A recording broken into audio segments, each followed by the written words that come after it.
누가복음 9장 28절부터 36절까지 말씀입니다. 이 말씀을 하신 후 8일쯤 되어 예수께서 베드로와 요한과 야고보를 데리고 기도하시러 산에 올라가사 기도하실 때 용모가 변화되고 그곳이 휘어져 광채가 나더라. 문득 두 사람이 예수와 함께 말하니 이는 모세와 엘리야라.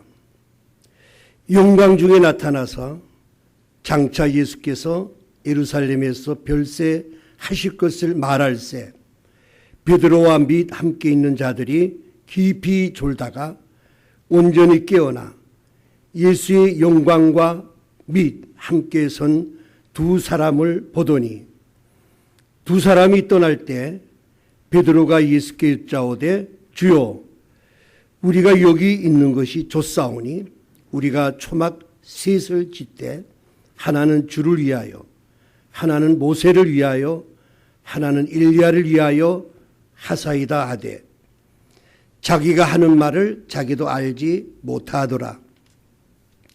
이 말할 즈음에 구름이 와서 그들을 돕는지라 구름 속으로 들어갈 때 그들이 무서워하더니 구름 속에서 소리가 나서 이르되 이는 나의 아들 곧 택함을 받은 자니 너는 그의 말을 들으라 하고 소리가 그치매 오직 예수만 보이더라.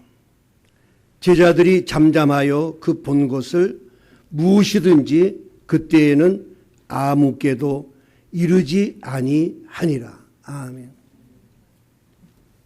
우리 한국 사람들은 참 산을 좋아합니다. 그래서 우리 옛날 우리 한국을 고려라고 이야기를 하죠. 고려라고 하는 의미면은 산이 높고 물이 맑게 흐른다. 그리고 줄임말이 고려입니다. 그래서 특히 우리 분당은 산이 참 많아서 좋습니다.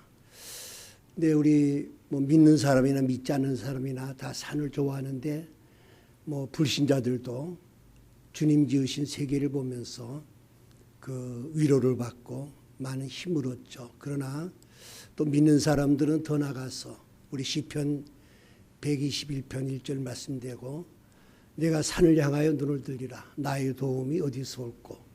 나의 도움은 천지를 지으신 여호와께서로다. 참 그 산에 있는 모든 나무들이나 또 저희 가정 저 집은 문을 열면은 바로 산이고 또 아침이 되면은 뻐꾸기가 그렇게 울어요. 뻐꾸기가 또 새들 소리 막 찬양하는 것 같아요. 요새는 이렇게 비가 오니까 개구리 소리, 풀벌레 소리, 뚜꺼비 소리 어떻게 누가 지휘도 안 하는데 똑같이 또 울다가 똑같이 끝이고 그걸 들으면은 야 하나님 지으신 참 그 아름다운 세계를 찬양하게 되고 또 참 이 새들이나 풀이나 풀벌이나를 다 돌보신 하나님이 나를 돌봐주시는구나 이렇게 생각하면은 정말 하루가 즐겁고 또 이렇게 우울할 때마다 저는 산을 보면서 많은 위로를 받습니다.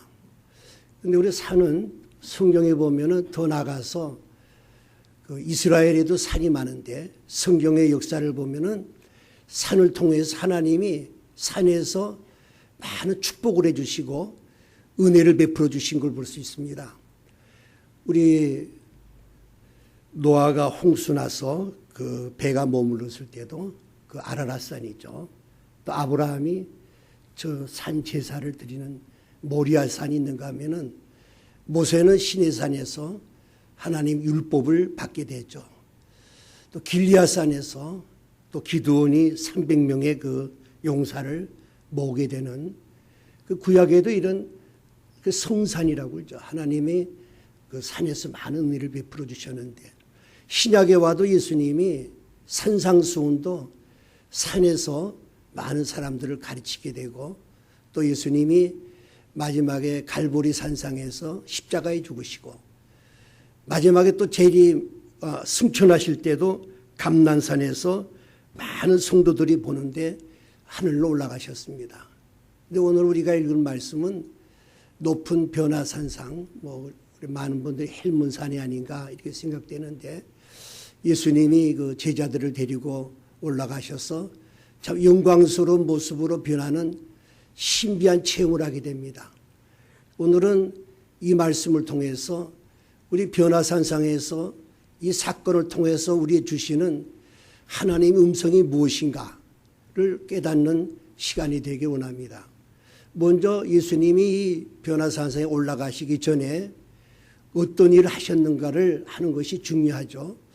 예수님은 공생의 3년 동안에 하신 일이 크게 세 가지를 들 수 있죠. 가르치시고 복음을 전파하시고 또 치유사역 이런 일을 행하셨습니다. 그래서 더 나아가서는 제자를 삼았죠. 제자를 삼으셔서 계속 훈련하는 장면이 나옵니다. 이 제자들을 훈련할 때 보면은 이렇게 말씀으로 가르치시고 또 병자를 일으키고 기적을 행하심을 통해서 보여주고 또 제자들에게 같이 다니면서 3년 동안을 강한 훈련을 하게 됩니다. 어떻게 보면은 우리 목사님들도 이제 그 대학 4년을 졸업하면은 3년 동안 MDB 과정이라고 그러죠. 세계적으로 똑같이 3년을 훈련을 받게 됩니다. 마찬가지로 예수님이 3년 동안 하신 일이 가장 중요한 일은 제자를 양육하는 일이었습니다. 그래서 이렇게 많은 병자를 고치고 치유하시다가 예수님이 이제 그 질문을 하죠. 너희는 나를 누구라 하느냐? 할 때 베드로가 주는 그리스도시요 살아계신 하나님의 아들입니다. 이 신앙 고백을 듣고 예수님 너무 기뻐하시면서 바요나 시몬아 복이 있다 하면서 너는 베드로라. 내가 이 반석 위에 교회를 세우겠다. 이 말씀하십니다.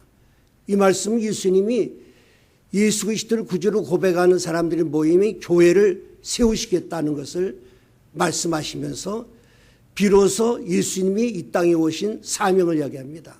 내가 예루살렘에 올라가서 많은 서기관과 제사장들과 이런 장로들에게 많은 고난을 받고 그 다음에 죽임을 당하지만은 3일 만에 나는 부활할 것이다.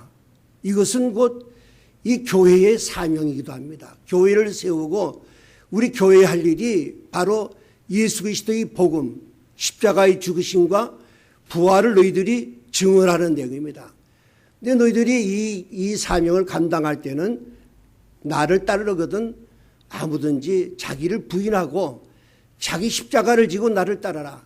근데 이 길은 내가 십자가에 지고 부활의 영광을 얻듯이 너희들도 이 사명을 감당하려면은 반드시 십자가의 고난을 통해서만이 이 어려움을 통해서 희생을 통해서 이 사명을 감당하리라 하는 것을 말씀해 주고 있습니다.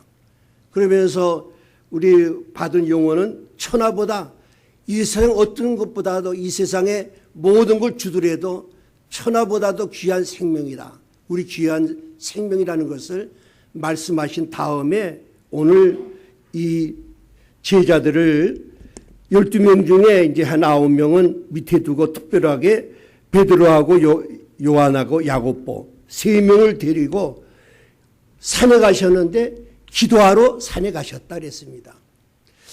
예수님은 그 12제자 중에도 특별히 3명 베드로, 야고보, 요한을 택하셔서 나중에도 하지만은 계속적으로 집중을 시킵니다. 이걸 보면은 하나님 역사는 소수를 통해서 소수 정예 부대를 통해서 역사하는 걸 볼 수 있습니다.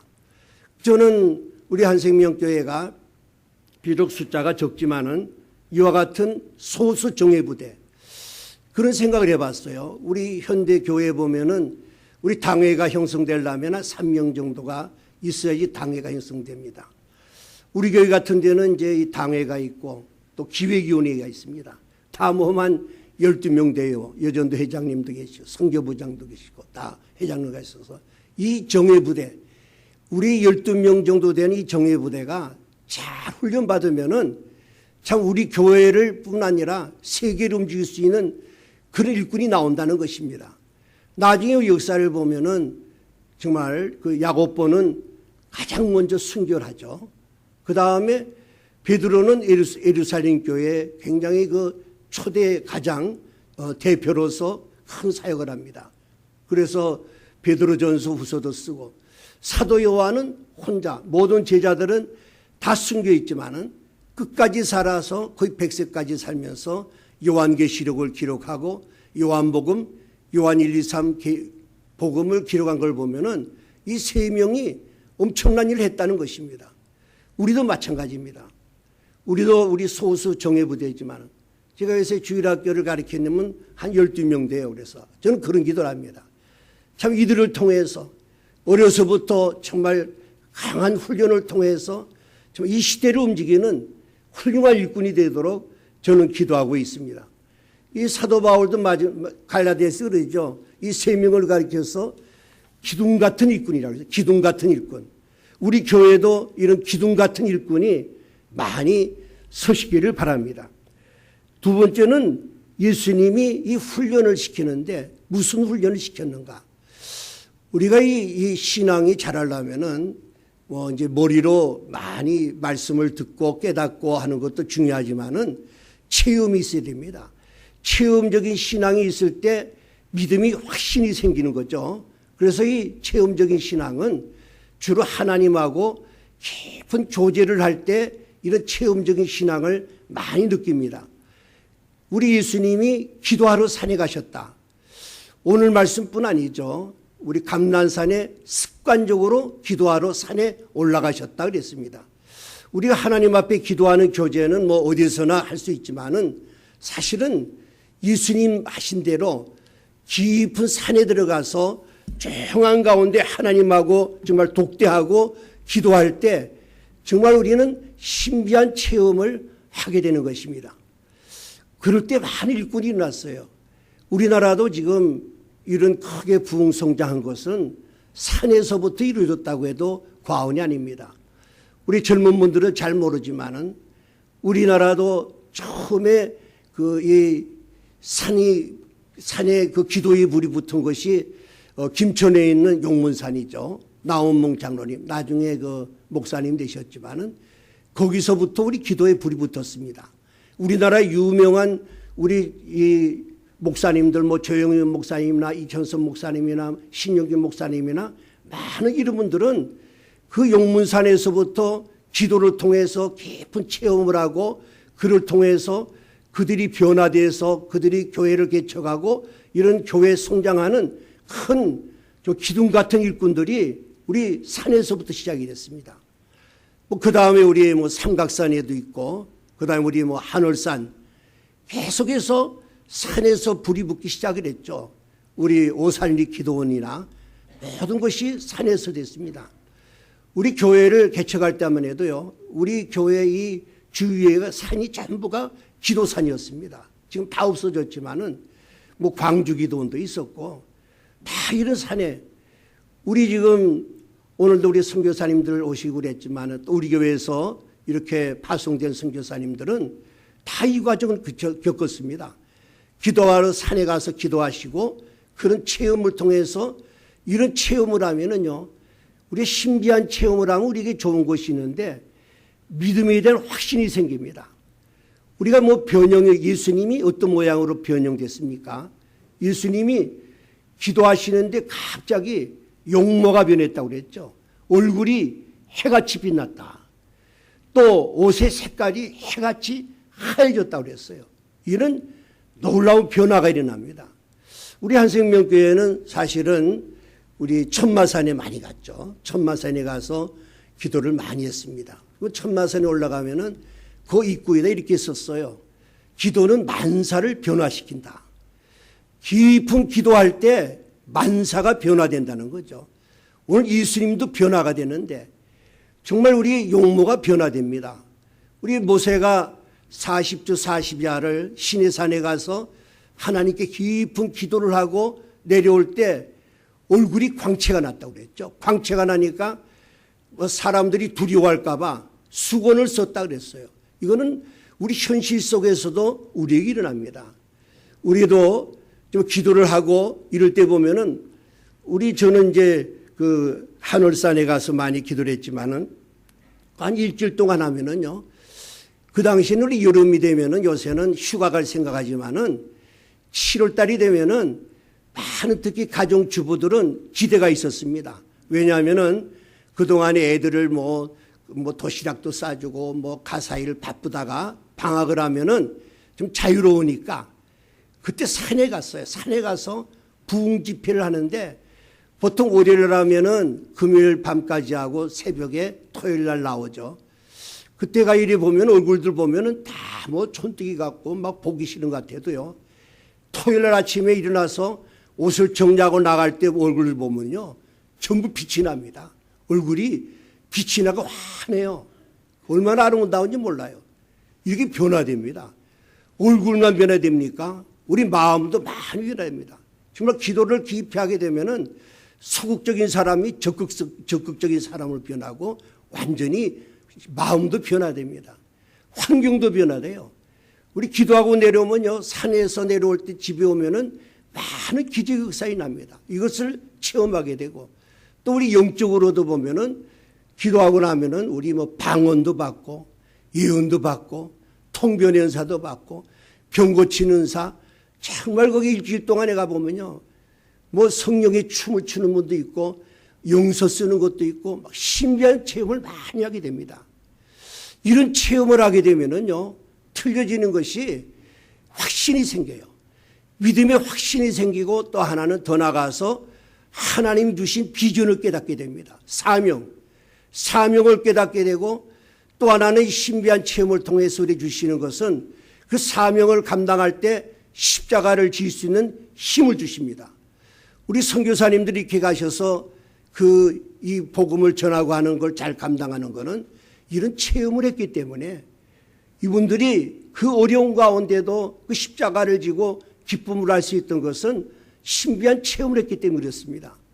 저는 우리 한국교회가 다시 이와 같이 신비한 체험하기를 소원합니다. 우리 한생명교회도 정말 이런 은사가 있고 병 고치는 은사가 있고 지금 세계적으로 모든 교회가 부흥이 뭐 뒤로 다 물러간다고 하지만은 그래도 오순절교회, 순복음교회 계통은 부흥합니다. 왜냐하면은 거기에는 신비한 체험을 하는 것을 많이 체험하기 때문에 그 놀라운 부흥이 일어난다는 것이죠. 오늘 여러분 이 말씀을 통해서 그런데 오늘 두 번째 보여주는 것은 예수님이 그 흰옷을 입고 신령한 몸으로 그 산 위에 서 있는데 그때부터 1500년에 죽은 모세, 엘리야가 함께 이 대화를 하는 장면이 나옵니다. 정말 신비한 체험이죠.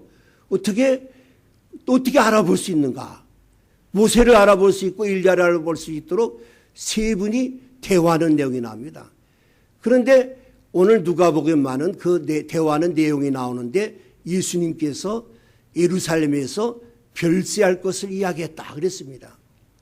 오늘 중요한 것은 우리가 신비한 체험이 중요합니다. 중요하지만은 하나님의 말씀을 먼저 잘 깨닫고 그 다음에 신비한 체험을 해야지 하나님의 말씀보다도 체험을 우선으로 하게 되면은 신비주의로 빠지게 되죠. 그래서 우리 장로교에서는 많은 목사님들이 이런 신비한 체험하는 것을 이렇게 금하는 교회가 많아요.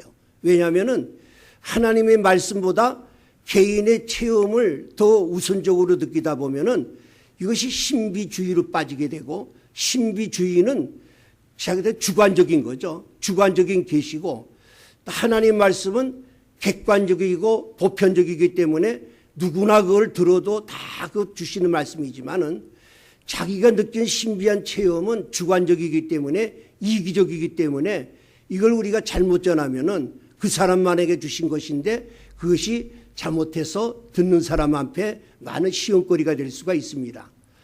그런데 오늘 예수님이 이것을 보여주신 것은 무엇입니까? 바로 내가 조금 전에 제자들이 하신 말씀대로 예루살렘에 가서 이제 십자가에 죽고 부활한다. 부활하면은 부활로 끝나는 것이 아니라 내 신령한 몸으로 변한다. 영광 중에 나타났다 그랬어요. 그 예수님의 모습이 신령한 모습으로 이렇게 나타나셔 우리 조금 전에 찬양했듯이 빛나고 높은 보좌와 그 위에 앉으신 주 예수 얼굴 영광이 해같이 빛난다. 하늘 보좌에서도 예수님은 빛나는 그런 모습으로 계시다가 재림하실 때도 그와 같은 신령한 빛나는 모습으로 이 땅에 오실 것이다. 이거를 전하면서 너희들도 이 복음을 전해라. 너희들도 또 이와 같이 앞으로 죽으면은 신령한 몸이 되어서 하늘 보좌에서 그 은혜 아래서 정말 해같이 주님 앞에 사는 것을 보여주시면서 궁극적으로는 너희가 이것을 전하기 때는 십자가를 질 수 있는 고난을 겪으면서 이 사명을 감당하라는 것이 예수님이 보여주시는 이 계시입니다. 근데 오늘 베드로는 실패를 하게 됩니다. 왜냐하면은 오늘 베드로가 그 반응이 나오는데 우리 그 32절에 보면은 졸다가 온전히 깨어나서 예수의 영광과 함께 두 사람을 보았다 그랬어요. 이 베드로가 나중에 우리 겟세마네 동산에서 또 잤지만은 또 잤어요. 자다가 갑자기 빛이 나니까 눈을 떠보니까 예수님 얼굴이 해같이 빛나죠. 거기다가 또 거의 모세 구약의 이제 그 율법의 대표는 모세죠. 선지자의 대표 일리야가 막 이야기하는 그 내용을 신비한 내용을 보니까 깜짝 놀랐고 두려우니까 거기서 하나님 말씀은 듣지 않고 그 모습만 보니까 신비주의로 빠졌죠. 그래서 그가 반응이 어떻게 나옵니까? 이 영적인 테스트 시험 치는 거죠. 베드로가 이야기하기를 주여 우리가 여기 있는 것이 좋사오니 주여 우리가 여기 있는 게 좋습니다. 베드로가 왜 이렇게 실패했느냐 하면은 조금 전에 말씀하시는 자다가 깨니까 그 전에 안 자지 않아서 영적으로 깨 있었으면은 예수님이 하신 말씀을 들었으면은 아 예수님이 이런 뜻이군 것을 알아야 될 텐데 그걸 보지 않고 나타난 현상만 보니까 실수를 하게 되죠. 주여 우리가 여기 있으면 좋사오니 이 말씀은 무엇입니까? 여기 우리란 말이 무엇입니까? 바로 이 복음은 여기 머무르는 것이 아니죠. 저쪽으로 향해서 나가는 것인데 베드로는 여기가 좋다고 그랬습니다. 우리 만일 한생명교회가 우리 국미동 여기가 좋습니다. 한국이 좋습니다. 이러면 참다운 지도자가 되지 않죠. 여기를 넘어서 저기를 보고 저 세계를 보고 온 세계를 바라보는 그런 비전을 가져야 될 줄로 믿습니다. 베드로는 여기 실수를 했어요. 우리라고 그랬습니다. 우리라는 말은 참 좋은 말 같죠. 사실 우리 요새 교회들이 우리 교회가 막 부흥되니까 그 이름을 많이 따서 한대요. 그래야지 부흥된다고. 우리들 교회도 있고 또 우리 한동안은 한우리 교회가 굉장히 유행했어요. 한우리 교회. 이건 참 좋은 의미도 있지만은 잘못하면은요. 우리란 말은 자기와 함께하는 사람. 거기에 또 하나는 울타리란 말도 있죠. 그 울타리 속에 들어간다는 뜻이 있죠. 이 베드로가 유대인 아닙니까? 아직까지 유대교에 머물렀다는 거죠. 우리 유대인들과 더 나아가서는 바리새인하고는 틀리다. 이방인하고 틀리다는 거죠. 우리라는 의미는 어떤 울타리가 있고 어떤 한계가 있기 때문에 이건 좀 너하고 나하고 틀리다. 그런 의미가 많아요. 우리 교회가 보면요. 굉장히 그런 실수를 많이 범합니다. 어떤 교회는 우리 교회는 굉장히 엘리트만 모이고 우리 교회는 이런 교회야. 그러니까 너희들 교회하고 좀 틀려. 이런 의미도 있고 또 하나는 또 지방색도 생깁니까? 당신하고 나하고 틀리다. 우리 유대인들은 우월주의 아닙니까? 유대인들이 우리는 우월하고 이방인들은 개 같다. 이렇게 생각을 했거든요. 베드로도 그 고치는 오래 갑니다. 우리도 이런 생각이 만약에 우리 안에 있다고 하면은 이걸 울타리를 무너뜨려야 됩니다.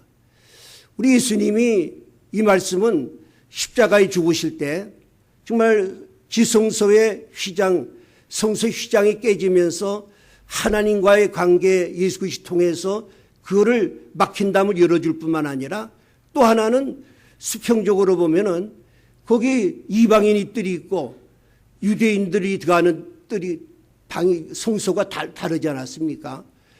예수님이 십자가에 죽으실 때 그 장벽이 무너졌죠. 예수 그리스도의 피를 통해서 이게 무너지면서 하나가 됐다는 것이죠. 그래서 우리는 우리라는 울타리를 넘어서 저 세계로 나갈 때 하나가 될 때는 예수 그리스도의 보혈을 통해서만이 하나가 될 수가 있다는 것입니다. 우리 뭐 남북한 통일에 이 38선을 무너뜨려야 된다는데 그것만 무너뜨린다고 그래가지고 하나가 됩니까? 요새 뭐 그런 이야기만 해야지 우리들끼리 뭐 우리 통일한다는데 그게 되는 것이 아니죠.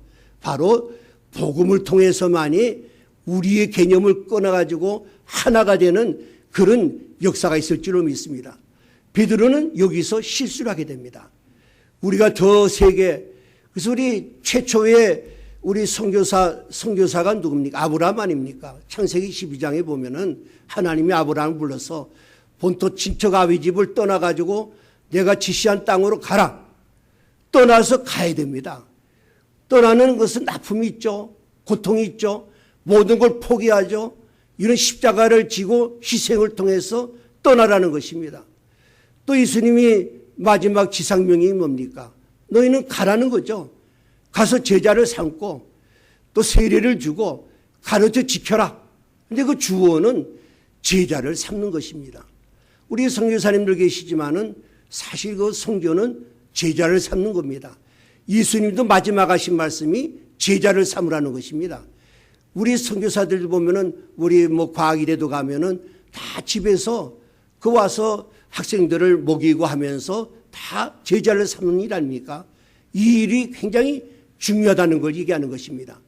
그래서 우리 첫 번째 줄 수 있는 메시지는 우리의 비전이 여기를 지나서 정말 저 멀리 저 먼 세계를 바라보는 그런 영적인 지도자는 이런 영안이 열리고 큰 비전을 가져야 될 줄로 믿습니다. 오늘 우리 선교사님들 와 계시지만은 우리 교회의 비전이 무엇입니까? 우리 교회는 정말 하나님이 이름을 너무나 잘 주셨어요. 이 비전은 제가 오늘 생각해 보니까 처음 시작할 때 저하고 의논하면서 우리 김병현 목사가 이 말을 잘 이렇게 만들었어요. 그래서 오늘도 다시 읽어보니까 잃어버린 한 생명을 온 천하보다 귀하게 여기는 교회. 예수님 말씀하신 천하보다 귀한 한 생명. 더 나아가서는 우리 초대교회 같이 우리와 하나가 되는 그런 교회. 여기 머물면 안 되죠. 근데 이 하나라는 말은 더 커다란 뜻이 있죠. 커다란 한 생명 공동체를 이루어서 전 세계 복음의 빛을 전하는 교회. 그래서 우리는 시작부터 바로 우리의 비전을 중국에 놓고 기도하고 중국을 넘어서 궁극적으로는 북한 땅을 향해서 비전을 가지고 시작해서 우리 선교사님들이 처음 파송된 것이 다 중국으로 가서 또 더 나가서는 예루살렘을 향해서 가는데 그 위해서는 중앙아시아가 중요하다고 그래가지고 우즈베키스탄, 키르기스탄을 통해서 우리 선교사님이 가셨고 우리 러시아의 유대인 자치구 거기 이태석 선교사님이 거기서 사역하셨고 그게 우리 동남아에 많은 선교사님들이 계시지만은 하나님이 우리 한생명교회는 처음부터 천하보다 귀한 한생명을 귀히 여기면서 우리가 하나가 되어서 전 세계를 향하는 그 비전을 가지고 시작한 교회입니다. 우리는 다시 2020년을 보면서 많이 변화됐습니다. 저는 영적으로 그런 생각을 합니다. 앞으로 우리 교회가 시작할 때는 철의 장막은 소련이었죠. 이건 무너졌어요. 이 주계 장막이 중국입니다. 저는 북한은 마귀 장막 같아요. 이제 하나님이 이걸 무너뜨릴 때가 되지 않았는가. 되면 이제는 우리가 다시 중국을 통해서 북한을 통해서 이 선교하는 새로운 하나님이 비전을 열어주는 그런 영안을 여러분 열과 한 바라보시기를 바랍니다. 오늘 두 번째 이 베드로의 잘못은 우리가 이 초막 셋을 짓되 하나는 주를 위하여 하나는 모세를 위하여 하나는 엘리야를 위하여 하겠습니다. 이 예수님이 하신 말씀은 영광 중에 나타난 것은 너희가 이 십자가 복음을 전해라. 전하면은 그 십자가를 때는 반드시 이 십자가의 고난을 통해서 이 사명을 감당하고 했는데 베드로 생각에는 그런 십자가를 생각 안 하고 여기가 너무 좋으니까 거기 여기 머물려고자 하는 그런 모습을 보고 있습니다. 우리도 마찬가지입니다. 우리도 참 교회에서 은혜를 많이 받고 이게 충만할 때라든지 또 산에 가서 신령한 은혜 받고 나면은 참 거기 머물고 싶죠. 내려가기 싫어요. 내려가면 항상 문제가 생기고 어려움이 생기는 거 있기 때문에 머물고 싶은 생각이 많이 들어갑니다. 오늘 베드로는 이 실수를 합니다. 지도자가 그저 여기 있는 것이 좋다. 자, 우리는 이걸 보면서 하나님은 영원하신 하나님, 그 위대한 비전을 주신 하나님, 이 하나님을 그냥 초가상간에 그냥 묶어두려고 하는 그런 모습이 우리의 모습이 아닌가 생각이 됩니다. 우리 한국교회가 얼마나 하나님이 은혜를 베풀어 주셨습니까? 정말 처음에 시작할 때 예배당 하나도 없고 다 천막서 시작했지만은 엄청난 교회 예배당, 큰 웅장한 예배당도 주셨고 많은 또 그 필요한 기도원도 주셨고 엄청난 복을 주셨는데 우리가 지금 앞으로 할 일, 우리 한생명교회가 할 일이 무엇입니까? 여기 지금 좋은 곳에 머물러서 안주하고 정말 요새 우리 그 젊은 목사님들 이야기하면 그래요. 어떻게 개척한다고 할 때 어떻게 하고 싶으냐면은 대부분 그런 이야기. 저 어떻게 예배당을 잘 짓고 그냥 뭐 카페 같은 걸 좀 잘 만들어 가지고 성도 교제를 하고 이런 거를 많이 이야기해요. 사실은 이게 중요한 것이 아니죠. 정말 우리가 십자가를 질 수 있는 동력자들이 모여서 한 마음이 되어서 주님이 십자가의 복음을 전해 지겠다는 사람들이 모인다고 하면은 그 모임이 참 거룩한 교회가 되고 힘 있는 교회가 될 줄로 믿습니다. 우리 한생명교회는 이 정말 힘 있고 능력 있는 교회가 되기 위해서는 우리 초막 정도 짓는다는 그런 그 베드로의 그런 신앙에서 벗어나서 베드로가 열심히 얼마나 했습니까? 열심은 대단하죠. 대단한 열정이죠. 동키호테 같은 그런 아주 적극적인 생각도 있었지만은 이 베드로의 실패는 정말 깨어있지 않았기 때문에 영적으로 깨어있지 않고 하나님 말씀을 듣지 못하기 때문에 자기가 생각하는 주관적인 신비한 체험을 통해서 이기적인, 어디 이기적이죠. 우리만 이렇게 편하게 살면 된다. 우리 시대도 마찬가지 아닙니까? 주신 은혜를 그저 우리끼리만 즐겁게 지내고 우리끼리만 나누고 교제하고 이 아름다운 교회라고 하는 것이 아니라 우린 더 넘어서 하나님 주시는 새로운 세계, 그 예수님이 조금 있다 말씀이지만은 산에서 내려가니까 거기는 눈물과 고통과 슬픔과 아픔과 죽음이 있는 그런 골짜기로 내려가면서 십자가를 지라는 것이 오늘 주님의 계시가 되는 것입니다. 오늘 우리는 이 베드로의 실패를 보면서 이때 갑자기 하늘에서 음성이 들렸는데 너희는 그의 말을 들으라고 했습니다. 나의 아들 곧 택함을 얻은 자니 너는 그의 말을 들으라. 우리 마태복음에는 나의 기뻐하는 자로 해요. 내 사랑하는 자, 내 기뻐하는 자라고 그랬죠. 그 예수 그리스도의 말만 들어라. 네가 지금 행설수설하는데 네가 그런 막 행동하는 거 이런 거 행동하기 전에 하나님 예수 그리스도의 말씀을 먼저 들어라. 오늘 우리가 어떤 일을 하기 전에 먼저 할 일이 있습니다. 하나님의 말씀을 먼저 들어야 됩니다. 하나님의 말씀을 듣고 우리가 행동에 옮겨야 됩니다. 그래서 가장 참 인격적인 신앙 믿음이 무엇입니까? 우리 몸으로 이야기하면은 머리가 있죠. 가슴이 있죠. 팔다리가 있습니다.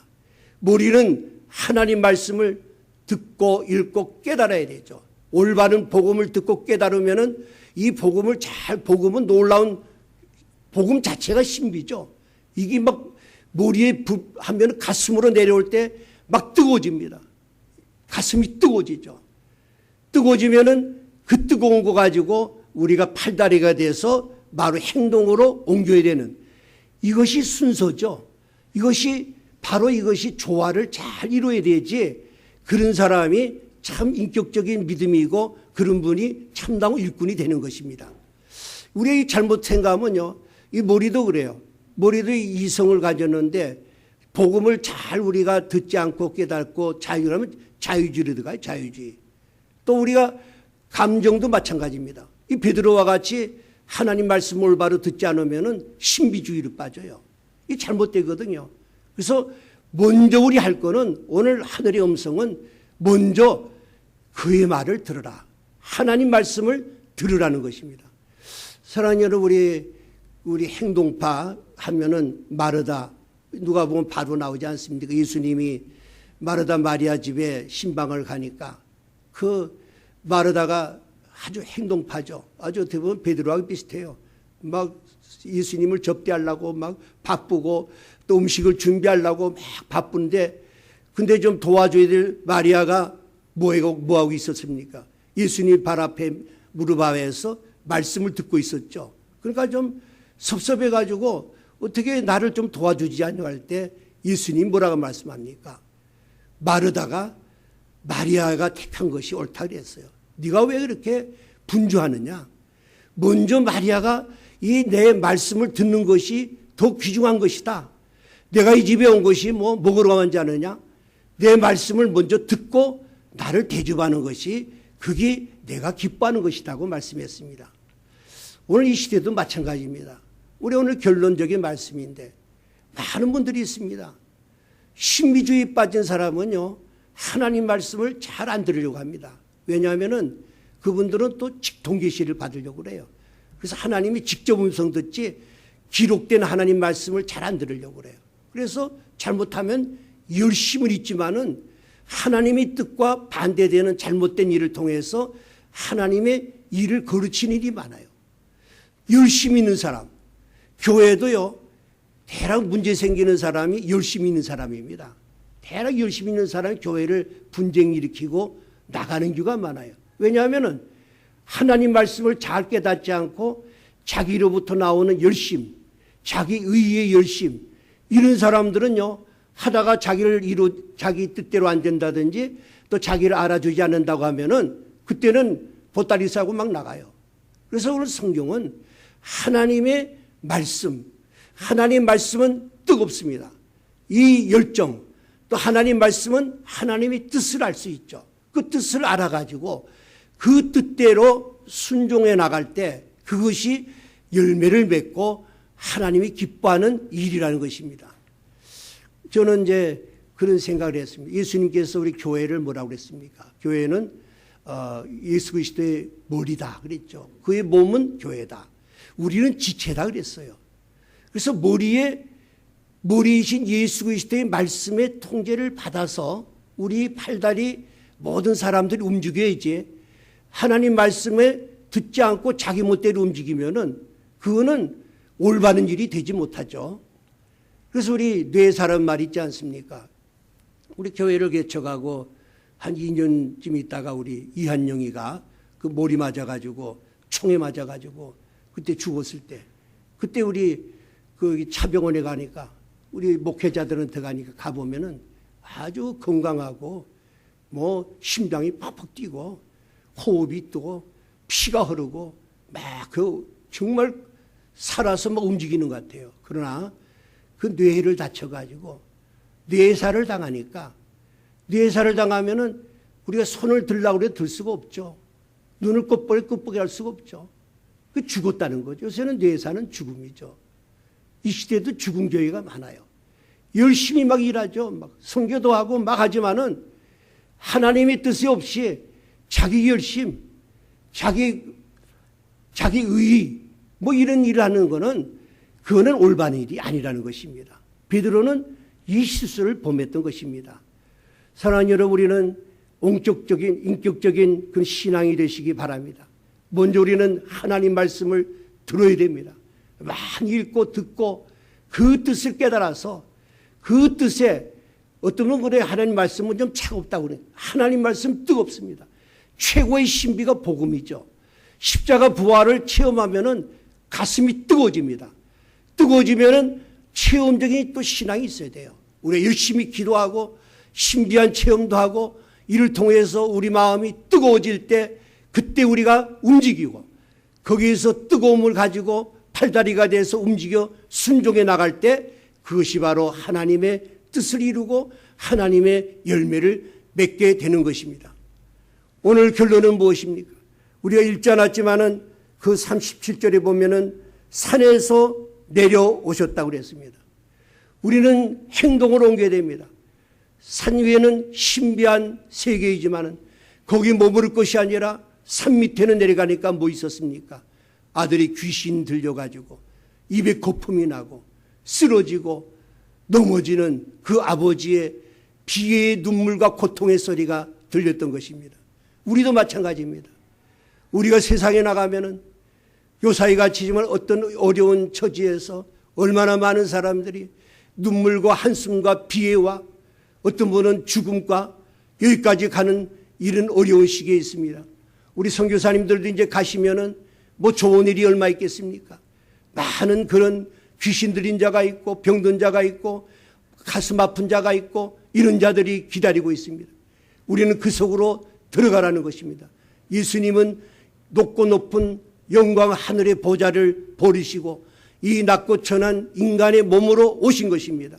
우리가 우리라는 것은 다르다고 하지만은 예수님은 우리와 같다는 것입니다. 또 우리와 함께 하려고 오셨습니다. 그분이 오셔서 예수님은 만왕의 왕이지만은 병든 자, 가난한 자, 소외된 자 그들과 함께 먹고 마시면서 한 나라를 전했던 것입니다. 우리도 선교는 바로 이것입니다. 우리가 말로만 하는 것이 아니라 여러분의 삶의 현장 속에 나가서 가는 곳마다 고통과 아픔과 눈물과 이 속으로 우리가 들어가서 그 고통 속에서 예수님이 지신 십자가를 기쁘게 지고 그걸 감당할 때 바로 하나님의 영광이 나타날 줄로 믿습니다. 우리는 새로운 시대를 맞았습니다. 이제 우리 선교사님들도 오래 하시면서 하나님이 또 새로운 비전을 주실 줄로 믿습니다. 우리 한생명교회도 우리 새로운 목사님 오셔서 이제 새로운 비전을 가지시고 다시 한번 안주하는 것이 아니라 저 멀리 저 세계를 바라보면서 큰 비전을 가지고 다시 한번 두 주먹을 불끈쥐고 힘찬 발걸음이 되시기를 우리 주 예수 그리스도의 이름으로 간절히 기원을 드립니다. 하나님 아버지 감사합니다. 오늘도 귀한 말씀을 통해서 다시 한번 우리 한생명 교회와 우리 함께하는 선교사 동역자들에게 새로운 비전을 주시고 하늘로 주시는 새 힘을 얻어서 다시 한번 힘차게 전진하는 발걸음들이 되게 하여 주옵소서. 우리 주 예수 그리스도 이름으로 기도하옵나이다. 아멘.